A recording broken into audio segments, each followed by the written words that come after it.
and we're recording, I understand. Yes. Very good. Then at this time, I'll call to order the Land Clearance Redevelopment Authority for the City of St. Louis for its regularly scheduled board meeting held via Zoom on May 23, 2023. We have a roll call, please. Commissioner Anderson, not present. Commissioner Spencer, Present. Commissioner Jones, Present. Chair McBride. Present. And you have a quorum with 3 present and 1 absent. Thank you. At this time, we'll take up approval of the minutes for the meeting held on April 25, 2023. Is there a motion to approve? So moved. Second. Probably moved and seconded. May we have a roll call vote, please? Commissioner Spencer, Aye. Commissioner Jones, Aye. Chair McBride. Aye. Motion passes with all voting yes. Moving on to resolution 23 LCRA 10777. Zach, you're going to walk us through this resolution. Yes, sir. Thank you. Good afternoon, everyone. This resolution is declaring 4221 through 4227 Forest Park Avenue to be blighted and also approving a redevelopment plan for this area. The redevelopment area would be called for a tax abatement of 15 years, 10 years at 90, followed by 5 at 50. We support this on many levels, but any project that receives a LIHTC from the state tax credits, we support with 15 years of tax abatement, 10 at 90, followed by 5 at 50. It's currently a vacant building on Forest Park Avenue. It'll be demolished. Pieces are going to try to be saved for the new building. The construction cost is $10.6 million. There'll be 38 one-bedroom units for seniors with disabilities. We have Eric McMahon here to speak on behalf of the developer. Now we have Jake Nierup to speak on the numbers for SLDC, Andrew Knopf for the scorecard, community scorecard. And also we have Alderman Browning that was here earlier to speak in favor of the project also. I believe he's in the other the non-participant section. Okay. Can we move him over? So, and also just to be make you guys aware, the packet that we included on this resolution is the final version of what we're going to submit to for every board bill that has an incentive built into it. So this is what the Board of Aldermen will be seeing from here on out. So that we gave you an example of that, and that's what the packet is attached is for. Okay. So, so that's an exemplar. Very good. Yes. So I'll let Eric McMahon go first, I believe. Eric, are you there? I'm here. Thanks, Zach, and thanks everyone for your time. So as Zach mentioned, this project will be adjacent to the existing Independence Center clubhouse and headquarters. They currently own the building and have owned it for, I want to say, 6+ years. It is currently not on the tax rolls because it is owned by a nonprofit. We applied for federal and state 9% low-income housing tax credits in September of last year. We were awarded in December. And so the plan is 34 affordable units for seniors. We're going to have 6 units at 30% AMI, 28 units at 60% AMI. There will be 4 units that are technically market rate, but they will be affordable as well to kind of align with Independence Center's mission. And as part of the project, Independence Center will be providing extensive services to all of the tenants. They have a pretty large client base already, so they envision seniors that they have in other facilities in the area moving there, freeing those facilities up for younger folks. The benefit of being next to the clubhouse is tenants will have access to the clubhouse experience. There is a cafe, there's daily food, there's a health clinic next door, there is a gym facility as well. So it'll be a really nicely connected facility.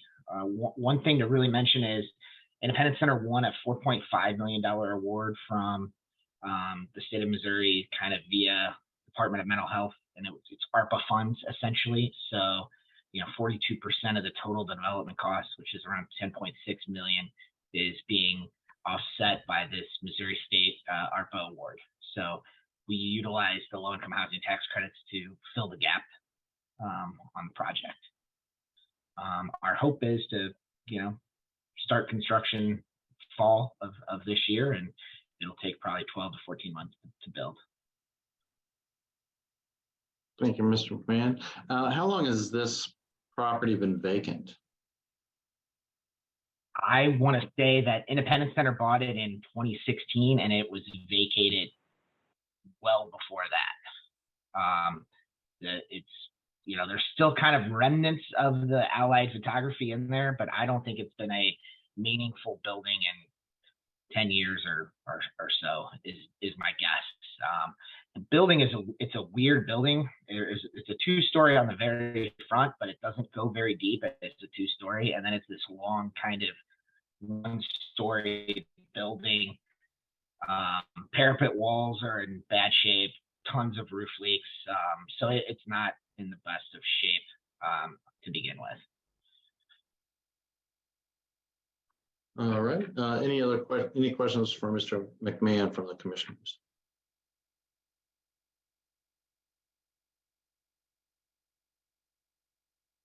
All right. Thank you, Mr. McMahon. We may come back to you. Let's see. Who do we have next? Zach, in order of speakers. Alderman Browning is here. Thank you, Alderman Browning. Would you like to comment on this project in your ward? Yeah, I'll be brief. Just wanted to say I'm in support of this project and support of blighting this area so that they can receive tax abatement. They did a good job of engaging with the neighborhood, and the Independence Center has a very good record in the area. And I'm looking forward to this project and seeing what else they can contribute to the community. Thank you very much. We appreciate it. Zach, we're moving on to Jake now for the scorecard. Correct. Well, Jake can do the scorecard if he wants, but usually I do it, so I'll just. Yeah, as I think in keeping with our revised process here, we're gonna have Andrew run through the community benefits scorecard first, and then we'll follow that with the. Thank you, Andrew. Okay, so hello everybody. This project scores very highly. We'll get into that, but it scores a 68, well into tier 3, and so is eligible for the max abatement possible. So LIHTC projects, our policy is to do the 10 years at 90, 5 years at 50. And then the way I'm ranking the scorecard here is based on the most points it's achieving down to the least points. And I'll just kind of give a thought on how I feel this all puts it together. And Andrew, can you speak up just a little bit, please? Sure, definitely. I'm closest to the microphone too, so I'm really not speaking up then. So the first category then that this is receiving points in would be for the affordable housing. It's got 6 units affordable at deeply affordable at 30% AMI. The majority of the units, 28 units, are affordable at 50% AMI. And then the remaining 6 units are affordable at 60% AMI. And so this ends up in our scoring category of having 50% or more affordable at 60% AMI or below, giving it 40 points. And then the rest are affordable too. So this is truly a deeply affordable project. It's also within a quarter mile, so not just a half mile, but it's very close to the Cortex Metrolink station. So it provides very good transit access. It's obviously a big positive of this project. It's located in EGI 4 area.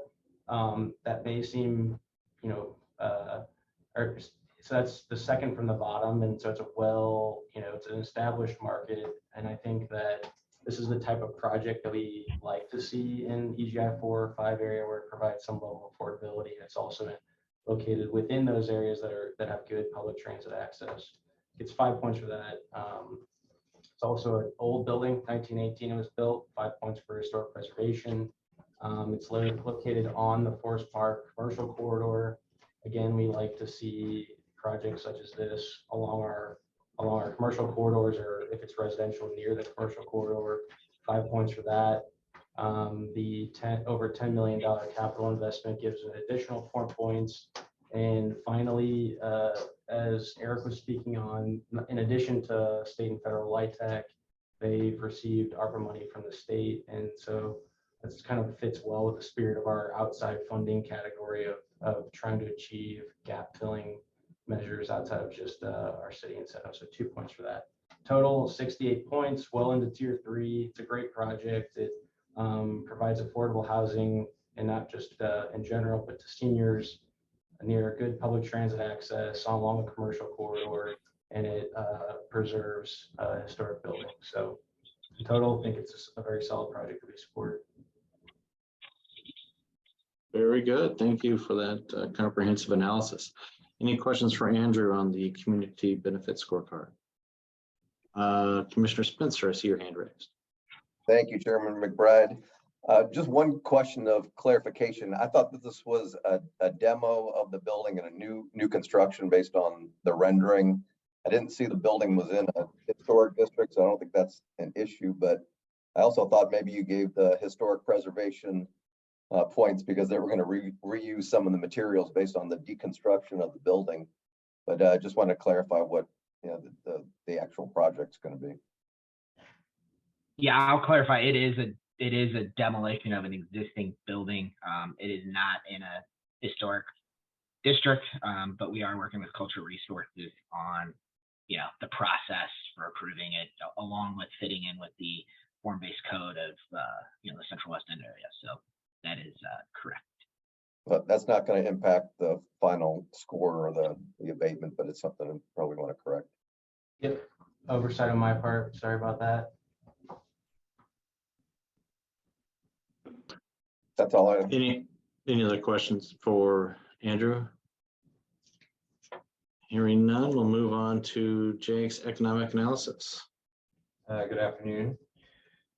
Keeping in with a lot of the other LIHTC deals that we've done over the past few months and years, the economic impact numbers for the affordable housing projects are a little bit less than what we would see for a typical market rate deal. The model is projecting fiscal benefits to the city of just under $20,000 over 10 years, increasing to about $65,000 over 20 years. And revenue impacts for the school of just under $15,000 over 10 years, increasing to $110,000 over 20 years. As Mr. McMahon mentioned, this site is currently tax exempt. So even during the first year of abatement, we're going to have a significant increase, relatively speaking, property tax revenue. So we're projecting about $4,300 annually during the abatement period, on average over those 15 years, increasing to about $20,000 after the abatement's over. Another thing to note on this project in particular is we did not generate a developer's return. There's a couple reasons for that. Again, the LIHTC deals are kind of atypical in that regard. Our model assumes, just to refresh everyone's memory, our model assumes a 10-year hold of the property and then sale at year 10, which is not how a LIHTC deal would typically be structured. Also, the ARPA money that's infused into this kind of just throws it all out of whack anyway. So just full disclosure, we did not include a developer's return on this project. I'm happy to answer any questions. Thank you, Jake. And what are the sources of the ARPA funds? That is, Mr. McMahon may be able to speak to this, but I believe it's the Missouri Behavioral Health Council Award. Correct. Yes, it's tied to a Missouri state allocation that kind of flowed through the Missouri Behavioral Health kind of network, and I guess the Missouri Behavioral Health Council was tasked with awarding it and I guess processing the grant. So Independence Center is one of the recipients of this larger ARPA pot of money. So they're receiving $4.5 million to go towards this facility specifically. Very good. Yeah, as Jake noted, the returns are lower, but it's geared towards 30% AMI for predominance of the structure. Yeah. It will be definitely serving extremely low income individuals. We followed kind of the LIHTC structure, but they will be largely, is my guess, 30% AMI tenants. Independence Center has created is planning to generate a kind of annual rental subsidy to basically ensure that all the tenants can afford their rent. So even if you're not in a 30% AMI unit, but you're 30% AMI, that you will not be rent burden. So that's Independence Center's commitment to the project. And what other, and then you've touched on this, and I wanted to come back to you. So thank you for going down this avenue. What Sure. other experience has Independence Center had in this market? So Independence Center currently owns, hold on, I'm opening up kind of my sheet here for them.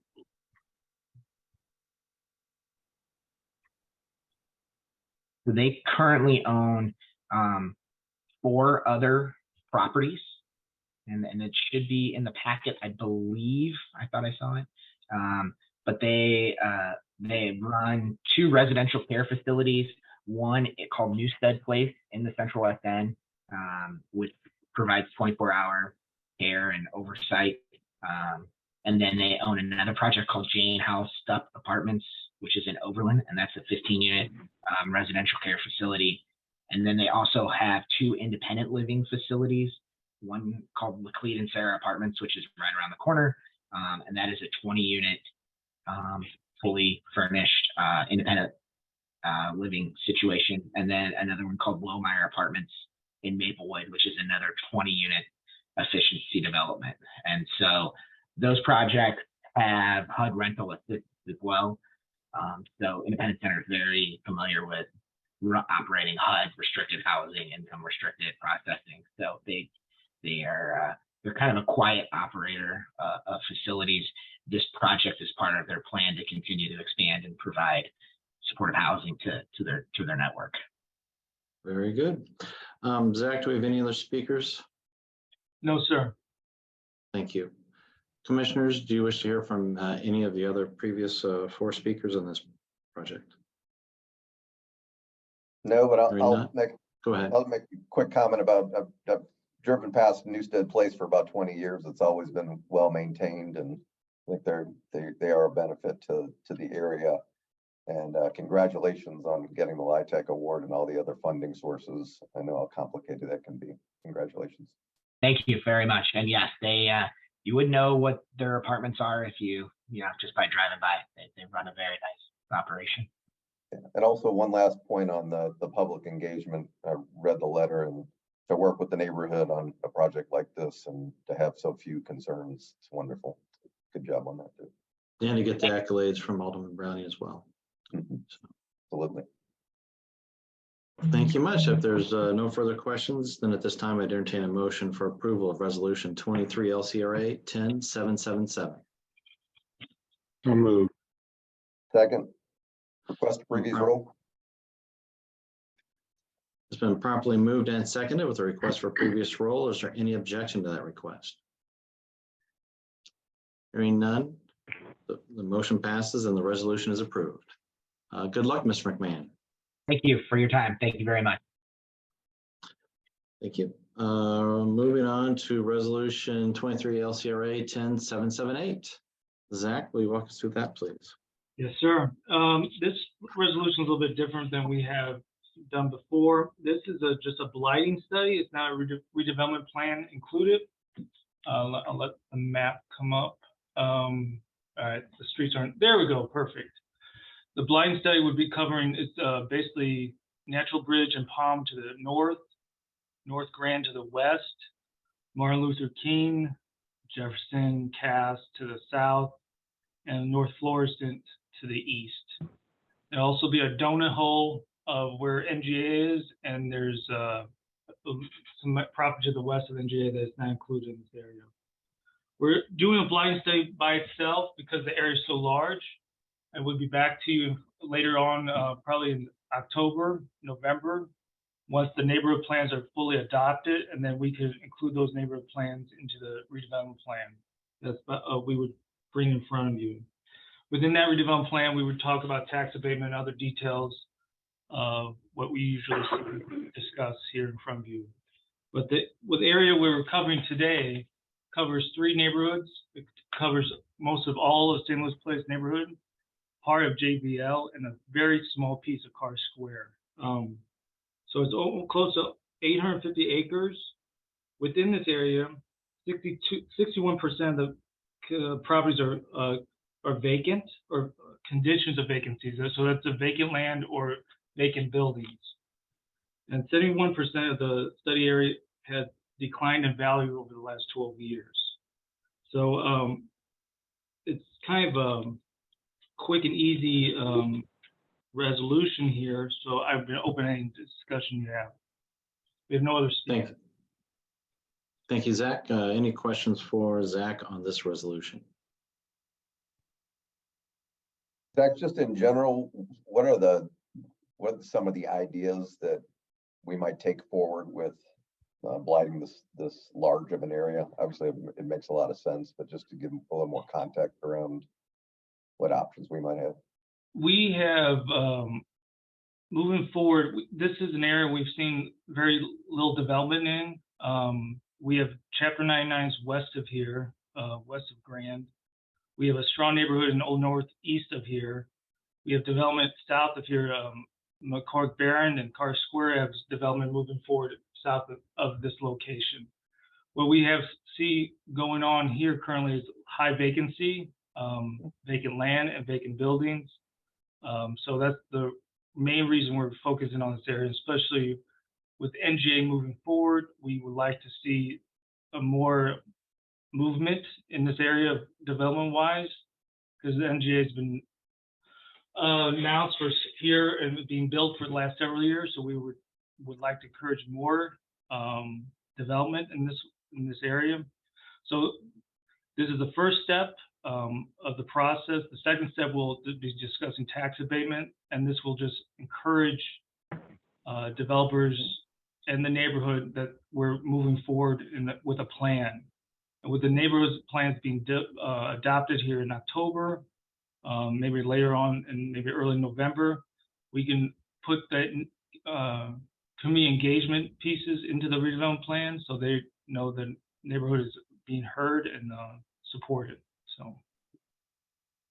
Thank you. Very good. And I see a hand up in the room that Rob Orr is occupying. Yeah, I just wanted to add, and Zach did allude to it, that currently the 6 neighborhoods around the NGA are undergoing a neighborhood planning effort. And as Zach mentioned, that will help inform the future uses for some of these sites that can be developed in this geography. So we raised our hand before Zach mentioned it, but just wanted to add that on. Sounds good. If there are no further questions, then I would entertain a motion to approve Resolution 23 LCRA 10778. So moved. Request for previous rule. Second. Properly moved and seconded with a request for previous rule. Is there any objection to that request? Hearing none, the motion passes and the resolution is approved. All right, Zach, we're moving on to corrected amended Resolution 23 LCRA 10779. Yes, thank you. This resolution is blighting 4923 through 4949 Dr. Martin Luther King Avenue. 4949 Dr. Martin Luther King will be the location of the new Sweetie Pies. It will have, give me 1 second, will be $3.7 billion will be invested in this location for a restaurant. The parcel east of here is currently vacant and has been vacant for many, many years. It's 2 years behind on taxes, and Alderman Tice would like to support eminent domain possibly on that parcel. The parcel that we're mentioning is 4923 through 4925, Dr. Martin Luther King. The only reason she's supporting this is last ditch effort to bring someone to the table. The neighborhood has reached out to this person before, no success. So this is would be the last step we would move forward. As you see in the resolution that was sent to you recently, we made a slight change to item number 2 on page 2, that any type of eminent domain would have to come back, to start the process of eminent domain would have to come back to this board to start that process. We have multiple people to speak on this. Robbie Montgomery and Charles Bussey here to speak. The staff here at SLDC supports 10 years at 95% for the project. Thank you. Can we move Ms. Montgomery over? Move Robbie over. Just a minute. And if Mr. Bessie will be speaking, move him over as well if he's on the participant side.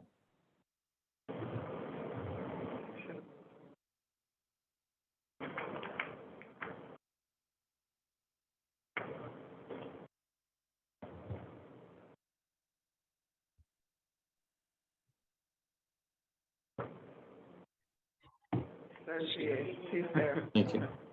Thank you. Ms. Montgomery, did you have anything to add to what Mr. Wilson has stated? Can we be heard? You can.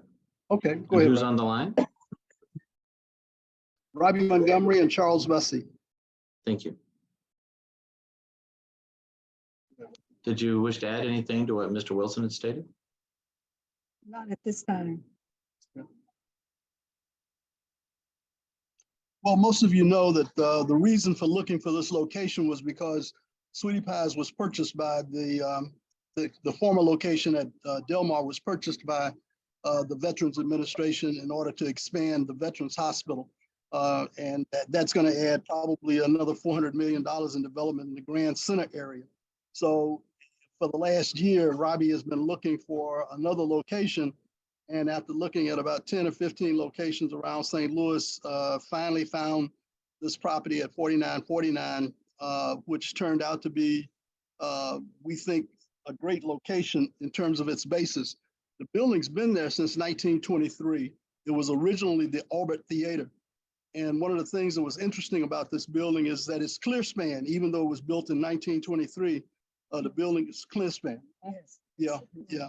So it was recently refurbished, I guess recent meaning 10 years ago, by the dollar store people, and left a good roof in good condition and air conditioning and electric panel system, but the bones of the property are good.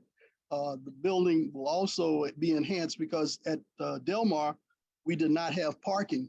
This building will provide us the opportunity for parking as well as an additional event center if we can purchase the building next door.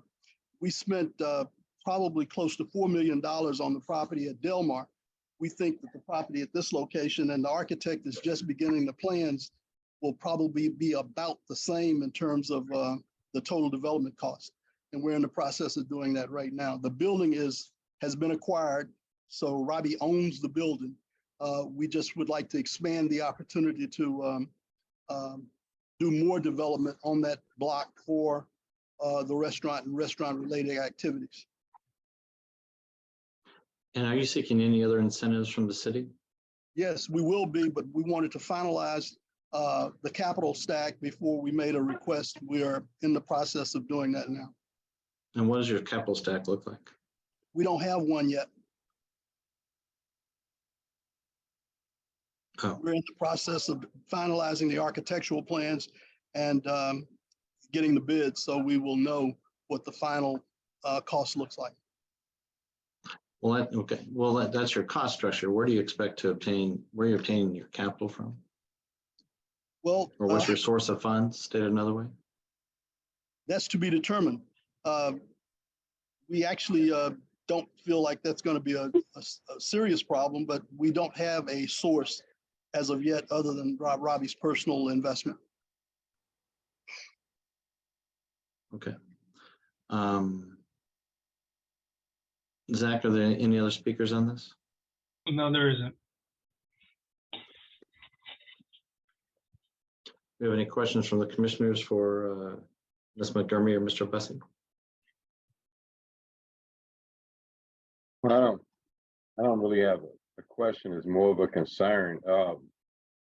Anything having to do with eminent domain, I'm going to oppose. There's no doubt about that because I I think that a residual service to the public is certainly in view, but any private business is not a public venture like a highway or something like that, which is what eminent domain is usually asked for. Otherwise, I'm in support other than the use of eminent domain. So if you can figure out anything around that, then I'm fine with it. Well, did you have any response to that, Mr. Bessie? Or? I do. You know, one of the reasons that, you know, when you make an investment like this, you really need to be able to protect your environs. You need to be able to protect the investment from a point of view of not having something that is, if you can avoid it, that's something that's dilapidated that you can do something about. And if we can, we'd prefer to have a private contract with this individual, but we have had no success in reaching out and trying to get him to respond.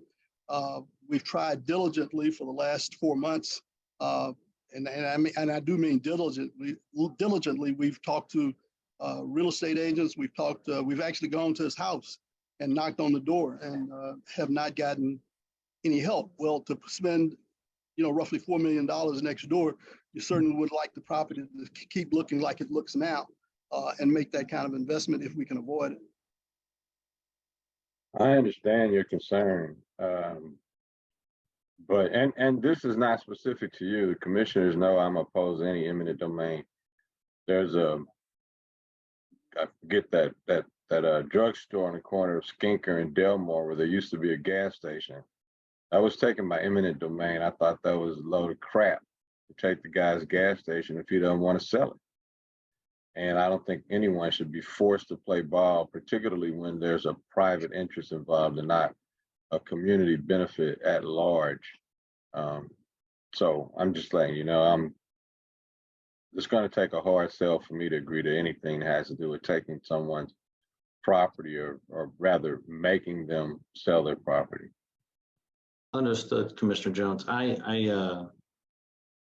share your concern, and in this particular resolution, point 2, I think it states that if there's any extras, this does not authorize eminent domain.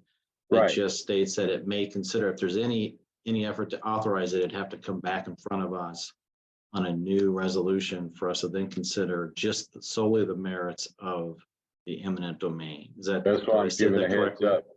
Don't let that be the sole merit. Because I'm going to vote no. I hear you. But I stated that correctly, Mr. Wilson?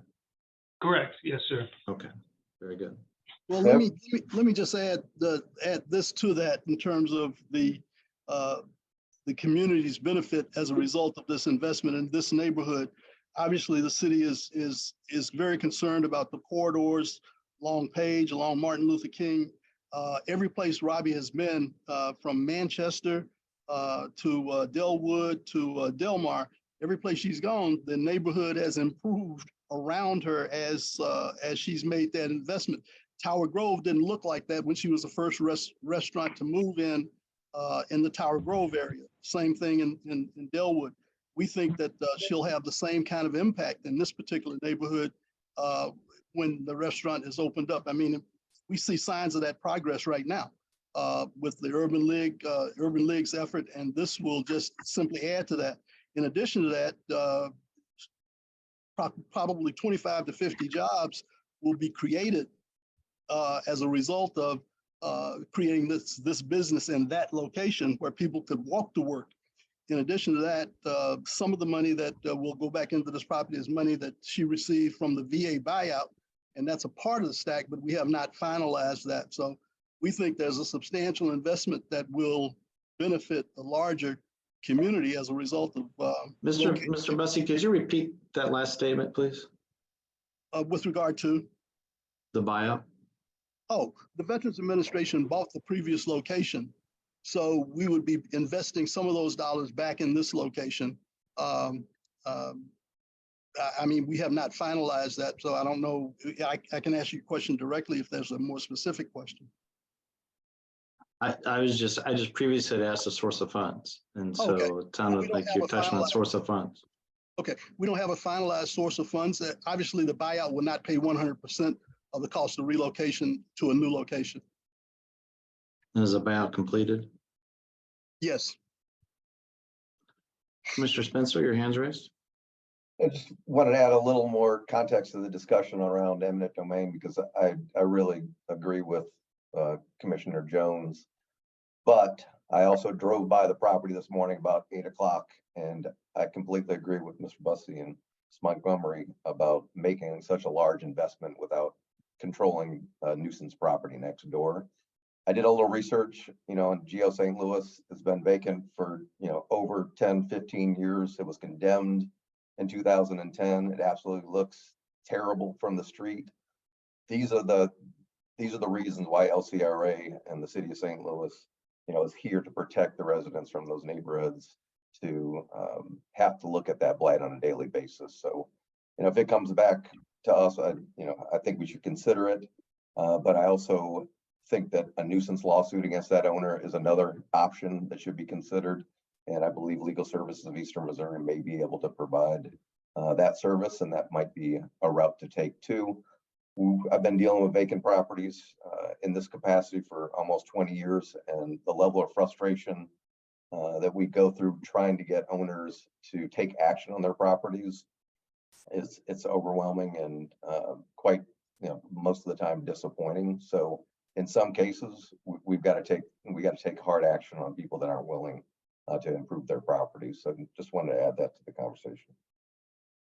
And to be honest with you, commissioners, we see other avenues as something would be quicker than the eminent domain process, but we just like to have that eminent domain tool in the toolkit just for backup. That's all it is. And we would be back in front of you if that did occur. So we see there is 2 years back taxes on the property. So tax sale, or maybe what Commissioner Spencer said, some with the legal services. So we would prefer other avenues, but this is just the last resort. So yeah, and typically legal services assist nonprofits such as neighborhood associations and others. I don't know if they do for-profit enterprises such as the business being contemplated here, and I don't know if the city has a track record of shouldering that for-profit enterprises, but I think that's a little down the road. Zach, right now, what's in front of us is just declaring it blighted. Is that correct? blighting and a redevelopment plan for 10 years at 95%. Okay, and have we appointed? Does this appoint the developer as well? No, they'll come back to us again to designate developer. Very good. All right. With that in mind, are there any other questions for Mr. Wilson or Ms. Montgomery or Mr. Bussey? Hearing none, I'd entertain a motion to approve corrected amended resolution 23 LCRA 10779. So moved, discuss the previous role. Second. Thank you. Thank you. It's been properly moved and seconded, and the motion passes and the resolution is approved. Good luck, Ms. Montgomery. Good luck, Mr. Bussey. Thank you. Moving on to resolution 23 LCRA 10780. Can you walk us through that relating to the Kingsway development, Zach? Well, the approved lighting. I'm going to let Rob take this one. And if we could move Ms. Montgomery, Mr. Bussey back to the participant or attendee side, I'm sorry.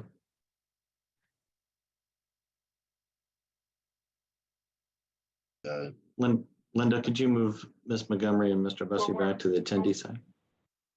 Thank We're you. working on it. And while they do that, Rob, can you proceed? Yes, good afternoon, commissioners. I'm presenting resolution 23 LCRA 10780. This resolution seeks approval of a loan up to $750,000 to the Kingsway Development LLC to fund the engineering design and other pre-development costs related to the streetscape improvements of Delmar Boulevard between North Kings Highway and North Taylor Avenue. The loan will be set up as a line of, if approved, the loan will be set up as a line of credit with a maximum draw of $750,000. The draw must take place from within the first 36 months of executing the loan agreement. The loan will have a term of 5 years at an interest rate of 4%. There'll be interest-only payments due during those first 36 months. At the end of 36 months, the total amount drawn will be amortized over 10 years, but it will be due in 24 months from the end of that 36 months. So a total of a 5-year term. It would be a balloon payment due at the end of that 5 years. This loan will be collateralized by the Kingsway Commercial Redevelopment Area TIF District, approved by City Ordinances 71326 and 71327. Proposed uses of the funds are listed in your attachment, along with the letter that we received requesting the loan. The source of funds for the loan is the accrued allocation of industrial revenue bond fees as authorized by Resolution 20 LCRA 10564 that was approved on April 21st, 2020. The total cost of the Delmar Street improvements is projected to be about $7.6 million. The project received the Governor's Transportation Cost Share Program Award just shy of $3.3 million for the construction phase of this project. This project will help provide better connectivity and accessibility to the Central West End and the Fountain Park neighborhoods. The Kingsway TIF includes the sub-projects, the elevation workspace with a cost of projected about $6.2 million. That project is under construction. And the bridge apartments with a projected cost of $62.7 million. There are at least five other projects being contemplated in this district. Total development cost of all the projects are expected to exceed $166 million. Kevin Bryant, who's the owner of the Kingsway Development LLC, and Brian Pratt are available to answer any questions, as am I. Thank you. And also, I believe that this is in Alderwoman Clark Hubbard's ward. I believe that's right. And I see Alderwoman here. Alderwoman, did you wish to speak on this project at all?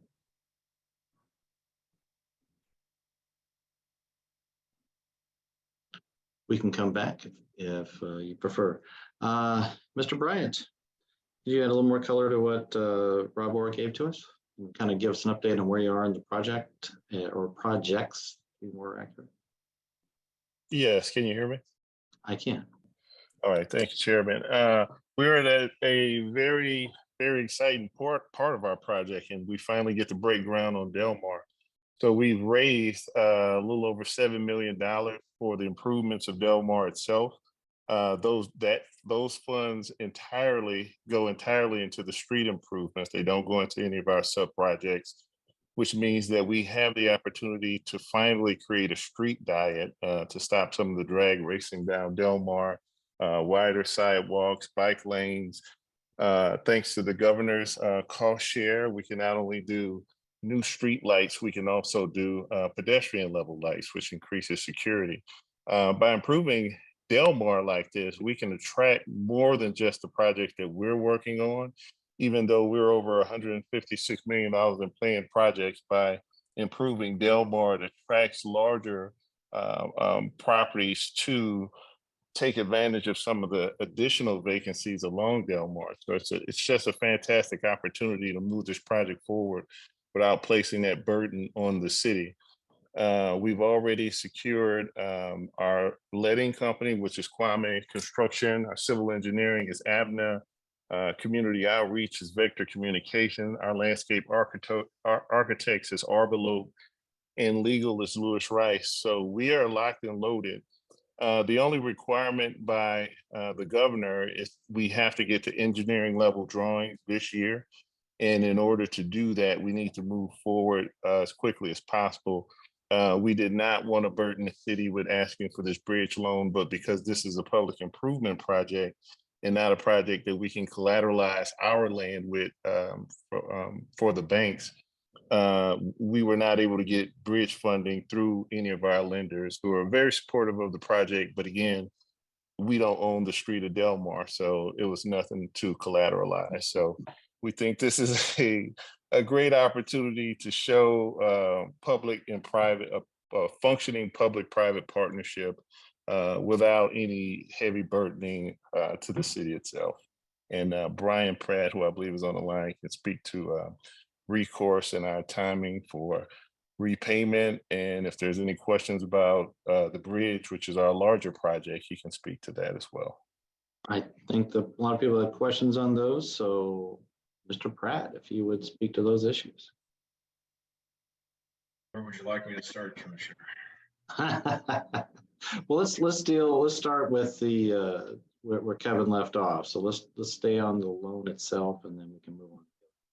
So the you know, the structure that's been discussed with staff is to, as Rob indicated, create a letter of credit that in essence converts into a amortizing loan after the initial 36 months. Those funds would be used for soft costs that are ineligible for the governor's cost share program, but necessary to move us to a point where we can utilize those funds. You know, the TIP was approved in 2021. The collateral for the loan would be existing and future TIF revenues that would accrue to the special allocation fund. The city would take a note back, or I should say the LCRA would take a note back. In this case, with the primary position for any future refinancing of the TIF, which is the intent here. And once the elevation is up, running, and stabilized, and the bridge project is either moving through construction or upon completion of construction, there would be a larger financing associated with the TIF revenue from those two projects and any other projects that would happen in that time frame. And that larger financing would be the takeout of this bridge loan at that time. The big bridge project, the mixed use project, by the way, is we are essentially permit ready and have been for some time. As you're all aware, the financing markets around commercial real estate projects has rapidly changed in the last 12 to 14 months. And so we're waiting for some stability around interest rate environment and equity partner expectations, as well as continuing to monitor the cost side of the project. But we are in a position to move quickly once those align themselves and hope to be under construction later this year or early next year. Very good. Focusing on the bridge loan,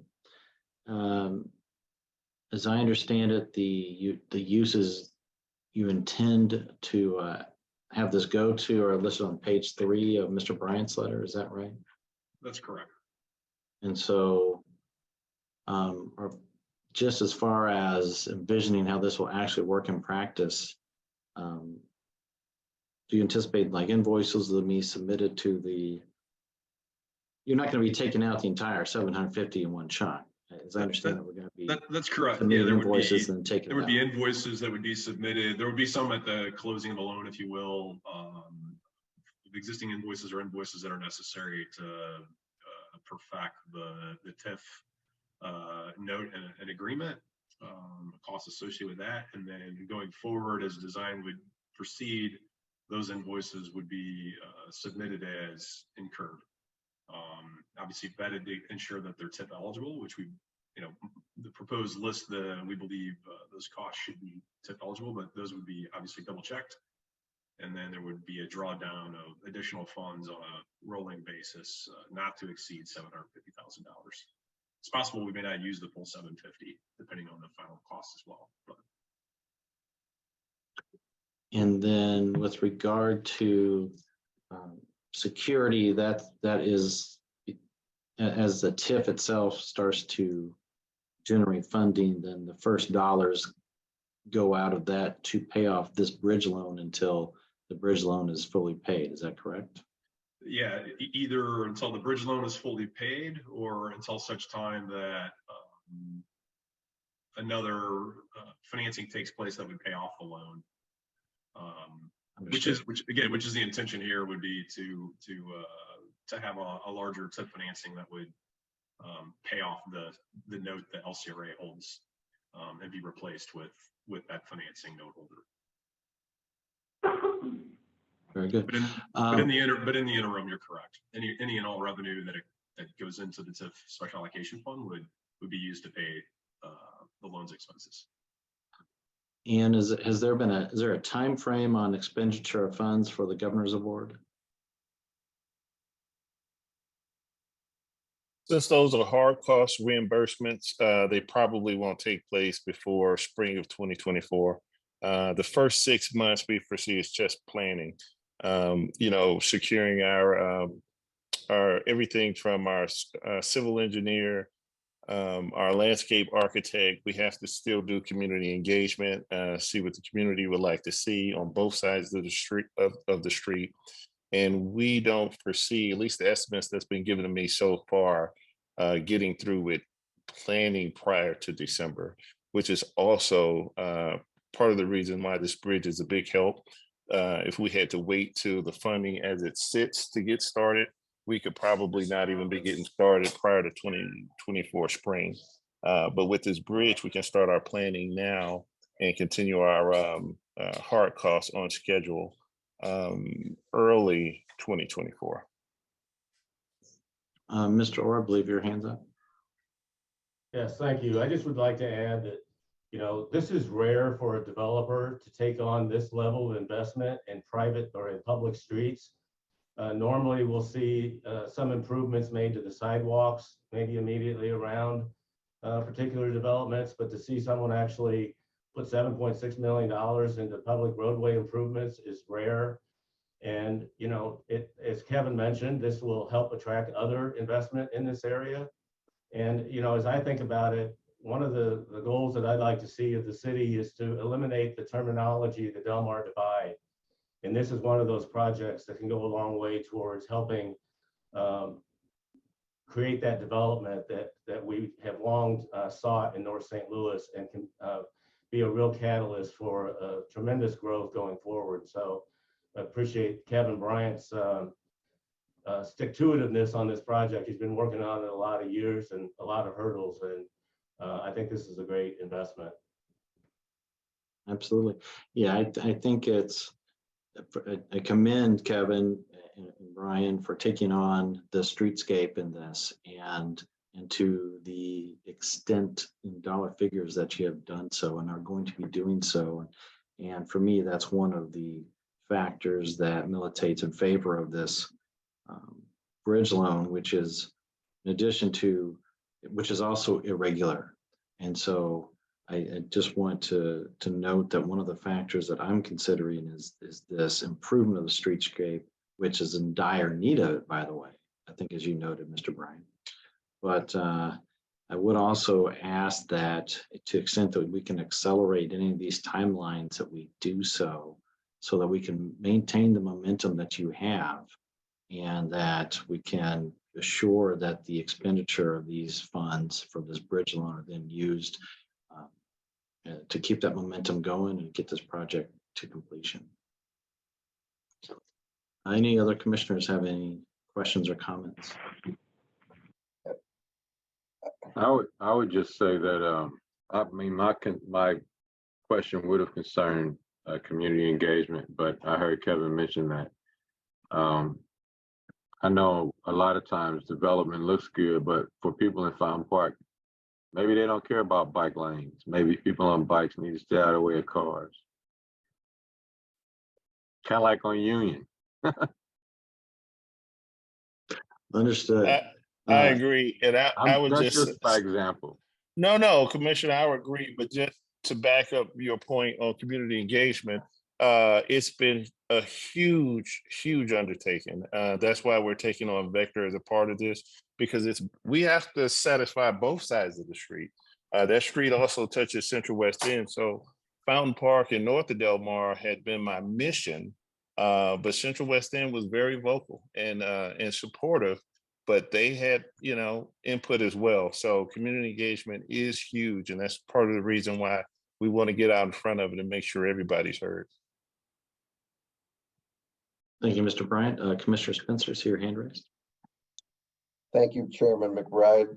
Again, I commend Kevin for all of his work over all the years, and obviously everybody in this room and on this call wants to see these projects become a reality, but without the project, we don't have revenue from the TIF. And I know the elevation project was one that secured financing maybe 16 months ago. I drove by today, didn't see a lot of activity and noticed a new roof. But maybe you could give us an update on that project because it's smaller scale and that might be one of the first ones to start contributing to collateralizing the bridge loan that's on the table today. Absolutely. So for the past 3 weeks, you may not have seen activity, and that's because we're just finishing our abatement phase. We had to get rid of all the asbestos and toxins out of the building. The first couple sweeps of the building, it did not pass. So Midwest had to go back through and clean the building again. We can't start the plumbing and the interior until that's clear. So as of last Friday, we got our permission to proceed. So you'll see the cuts in the building, the tuck pointing, and the real visible type of construction happening. I believe we start the 30th. We start back up on the 30th. Our expectation is to be open September. We're pushing really hard to do it. The only thing I think, the only long lead item we have is we're still waiting on our switchgear, which is a year out all across the country. But short of that, we're looking for, September, November at the latest opening. And again, we're going to use that momentum to continue to draw attention to Del Mar as well. So we're planning a huge celebration. It's a major accomplishment. That building used to be the Union Sarah Economic Development Building. So that's also a very historic building we're redeveloping. So all of these gives Del Mar, that portion of Del Mar, additional eyeballs on not just our investment but opportunities for other retailers and investors to start looking that way as well. That's going to be big. So you're thinking that project would be done by the end of 2023? Oh yeah, absolutely. And we hopefully will have a schedule for the circuit, which is part 2. That's a partnership with the Regional Arts Commission. That's only slowing down because of the complications of them using ARPA funding as their investment. But that is also something that we will be starting very shortly, but we don't want to prematurely announce. But yeah, we're on schedule for this year, 100%. Thank you. And maybe a quick question for SLDC or Rob. In this fund, I believe it's from the sales tax revenue, like the exemption revenue. How much is in that? How much is in that kitty or that pot right now? And we have enough to cover this expenditure.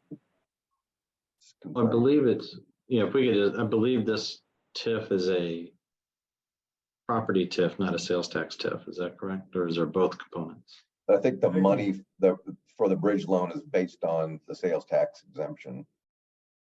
Maybe. Mr. Pratt unmuted himself to add some clarity. Well, I think there's two different issues. I'll speak to the TIF. I'm not sure I can answer Commissioner Spencer's question, but the TIF is both an EATS, 50% of the EATS, which includes sales tax, and 100% of the pilots would be flowing into the special allocation fund. I think Commissioner Spencer was looking for the source of the LCRA loan proceeds, right. and the internal LCRA source for that. Right. I don't know is Charlie on. I believe that fund balance is about $729,000. So if we're not able to fully fund the loan from that, we will be back before this board to identify the other sources. But I think it's just right. Rob. Oh, there he is.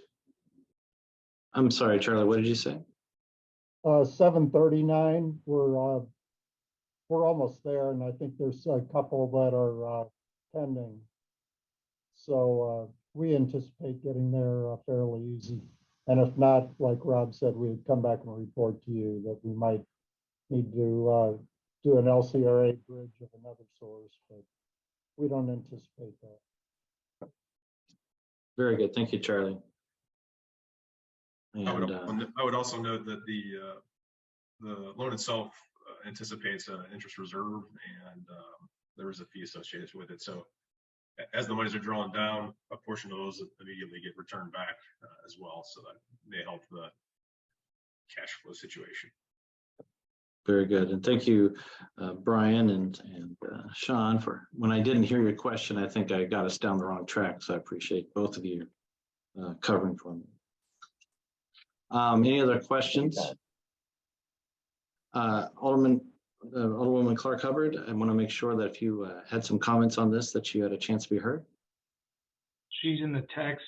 She's on the message board, Commissioner. Am I able to Understood. speak without? Okay. Yes, absolutely. Please proceed. Oh, I didn't know if I had to have my video. I just wanted to also chime in support of all of the efforts and the work that Kevin Bryan and his team continues to do around this Kingsway development. I'm excited to be here and be able to help champion many of these projects on home. Very good. We appreciate it. We appreciate your participation, and you're always welcome. Thank you. Thank you.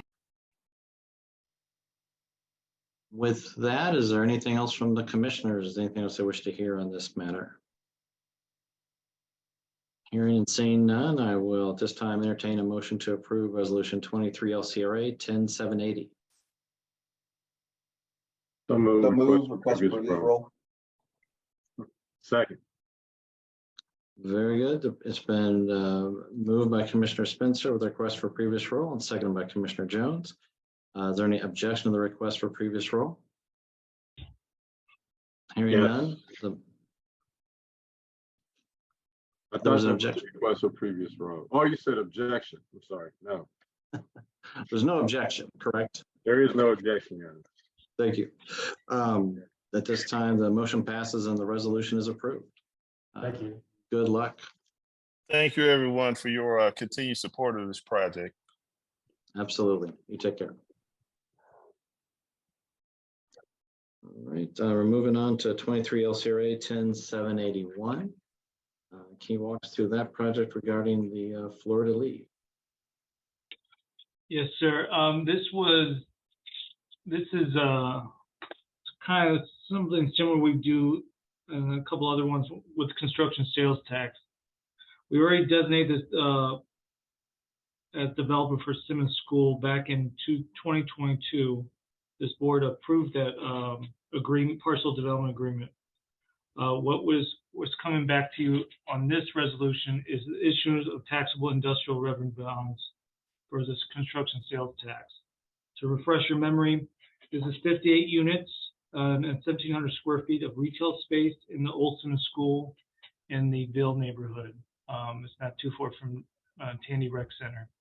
So again, we do not have Mark Spikerman on the call. He's out today, so I cannot answer any legal questions on this one.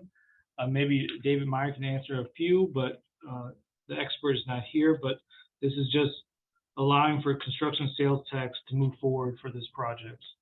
Again, this is about close to $19 million for construction costs, and we've granted allowed up to 25 years of tax abatement, 10 and 95, followed by 15 and 50. This is a vacant school in the Ville neighborhood that is surrounded by other vacant schools, so we're trying to give any type of incentive we can to get this project moving forward. Thank you, Zach. And this is a seeking authorization for $19 million of bonds. Typically, it's supported by the revenue that would otherwise be generated. And I think that Mr. Sparkman has done a good job explaining this to us in the past, but if there are any questions that we need to direct to Mr. Meyer, the commissioners are welcome to do so.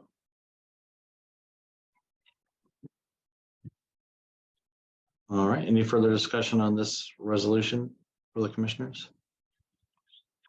Hearing none. I just make a quick point on the importance of the historic state and federal preservation tax credits, because this project wouldn't happen without them. And also how expensive it is to even do a renovation. They're at about $318,000 per unit on this project. And then we're seeing these costs all over the place. So we got to figure out ways to do more projects, but it's a tough environment right now. Absolutely. All right, unless there are any further comments, I would entertain a motion to approve Resolution 23 LCRA 10781. So moved. Request for previous roll.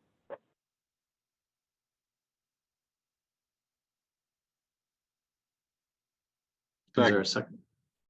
Been properly moved and seconded with the request for a previous rule. Is there any objection to that request? Hearing none, the motion passes and the resolution is approved. All right, as with regard to 23 LCRA 10782, I just want to make sure, touch base with staff, and that this won't be implicated in anything that would require us to go into executive session. Not this one, no. Very good. Then we'll take up 23 LCRA 10782. Mr. Phillips, will you walk us through that, please? Sure. Good afternoon. So 23 LCRA 10782 is authorization from LCRA to enter into a sub-agreement with CDA, the Community Development Administration, for the land assemblage redevelopment program that I believe that we have very early discussed with this board.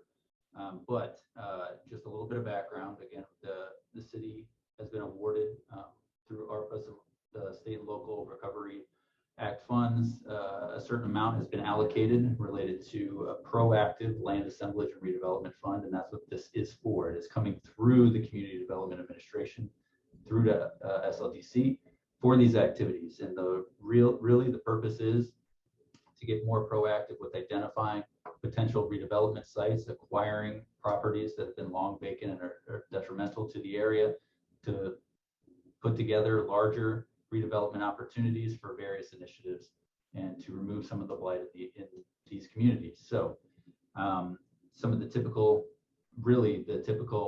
types of activities you'll see utilized with this fund will be, one, the acquisition of properties, and then pre-development activities that may take place, including environmental assessments and remediation, other pre-development activities related to, possibly demolition, structural assessments of buildings to figure out whether or not, where the issues are, whether or not they can be saved, et cetera. So that's the plan with this. And again, this agreement is with CDA in order for us to utilize those funds. So I think if there were any other questions, I would be available to answer them as I am capable. Very good. Does updating the streetscape or anything of that nature, would that be a qualified use of funds for this program? Potentially, but I think the issue is this is not necessarily set up as, like a revolving loan fund situation. So I think, and again, the idea is that these are going to be, we're targeting areas that are not necessarily, that have interest currently in being redeveloped, so we are, well, maybe I'm confused. I want to make sure I'm not confused. Are you specifically relating back to the Kingsway stuff? Or Not the Kingsway itself, but just the streetscape of the city is in dire need of assistance. I didn't know if that qualified within pre-development or if that was a use of the funds that is not permitted.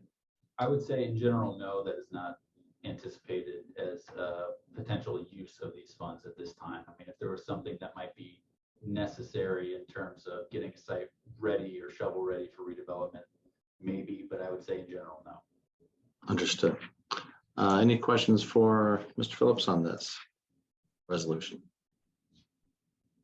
Commissioner Spencer, I see your hand up. Yeah, this is really exciting to have LCRA be a part of this program. As mentioned about the vacant properties earlier in the meeting today. I do want a little more detail about we. Is it we as in LCRA is going to look at priority targets or priority buildings and use or expend some of those funds for the reasons you outlined before, or is this going to be open to others to apply for? How do you envision these funds being used? I believe it's going to be the majority of which is going to be determined, internally here at SLDC and then brought before the LCRA board for, their input, approval, et cetera. So this is anytime we go forward with, acquisitions or any large contracts for any type of this, they will be brought back before the LCRA board for approval and input. So like what I said, with that being said, I think once we start going through the process of identifying sites that we are interested in, there will be a community engagement portion regarding, what are the plans for that site, what the community would like to see, et cetera, et cetera. But as far as targeting the locations, it's going to be mostly internal SLDC and then brought to the board. So I'll just add, obviously, we're always open for advice and input from others, including commissioners. But we are in the process of developing what that program would look like in terms of where are the priorities, what types of properties do we think can be developed in the near future versus a long-term holding situation, which we definitely do not want. Right.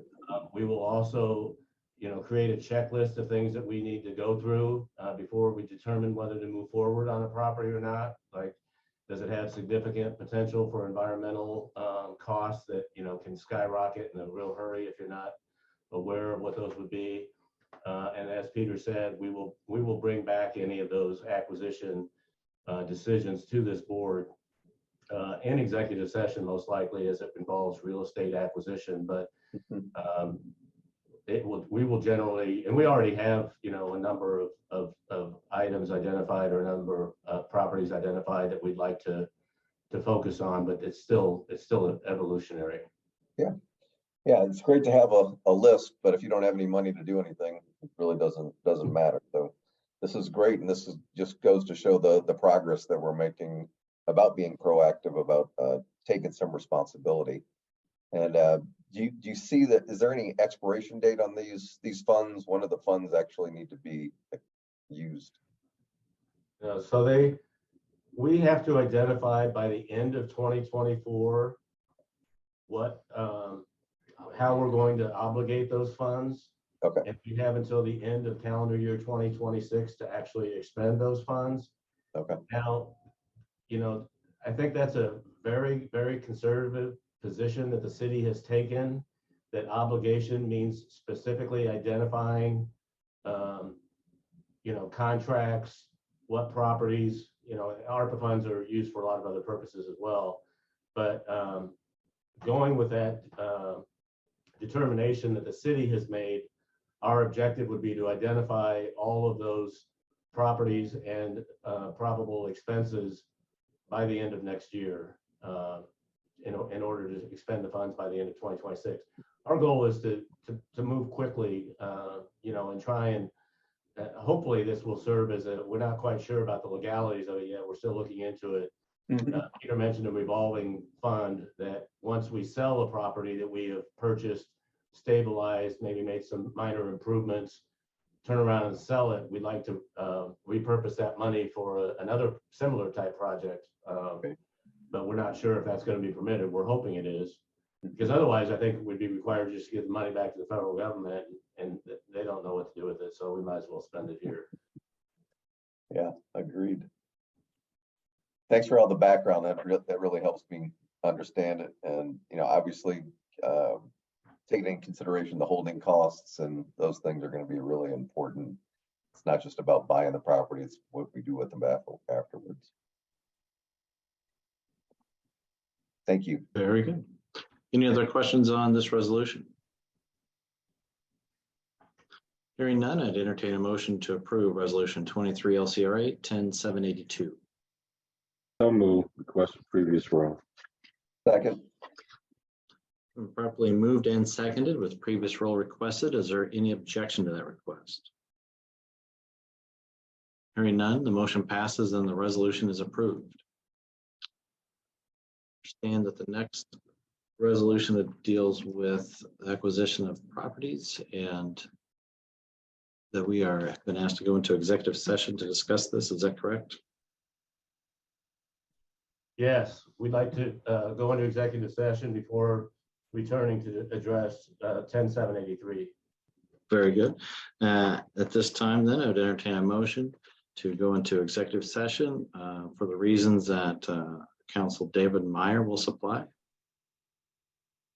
So that's to discuss matters involving leasing, purchase, or sale of real estate as provided by Section 610.021 sub 2, and also to discuss legal actions, causes of actions, or litigation, pursuant to section 610.021 sub 1. Very good. Do we have such a motion? So moved. Second. May we have a roll call vote, please? Commissioner, Spencer, I'm sorry, Aye. Commissioner Jones, Aye. and Chair McBride. Aye. Motion passes with all voting yes. Very good. Then at this time, I'd ask the commissioners to go to the video invite on their calendar. And we will see you in the executive session. Matt. Do we need to do another roll call? Commissioner Spencer? Commissioner Spencer? Yeah.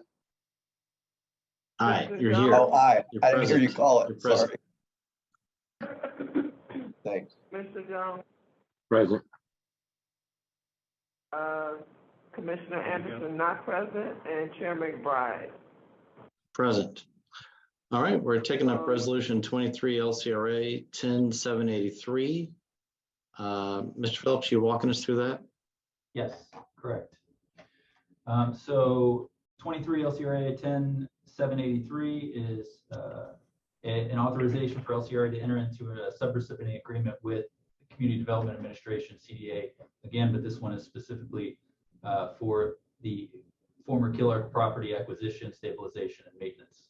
So similar to the previous resolution where we were seeking to enter into a subrecipient agreement, an agreement for the acquisition and pre-development costs related to proactively going out and acquiring, stabilizing, and creating redevelopment opportunities for unidentified properties. This is a separate subrecipient agreement specifically for this and adjacent properties, where we intend to go about acquiring the property and then going and doing structural assessments, any other pre-development activities that might need to happen in order to make this property redevelop. And the funding source for this one is also ARPA funds, but it's a separate allocation specifically related to a Build SDL initiative surrounding advanced manufacturing and workforce development activities. And so that is the hopeful end use of this property, and to tie it into the whole advanced manufacturing district not too far away.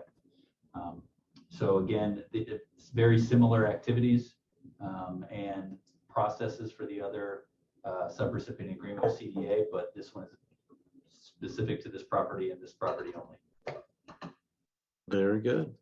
Any questions for Mr. Phillips on this resolution? Hearing none, I'd entertain a motion to approve as resolution 23 LCRA 10783. So moved. I second. Have a roll call vote, please. Commissioner Spencer? Aye. Commissioner Jones? Aye. Chair McBride. Abstain. Motion passes with 2 voting yes and 1 abstention. Do we have anything on the open agenda? No, sir. Very good. And then at this, our next board meeting is scheduled for June 27, 2023. At this time, I would entertain a motion to adjourn. So moved. Second. We are adjourned. Have a great night. Take care, guys. You will.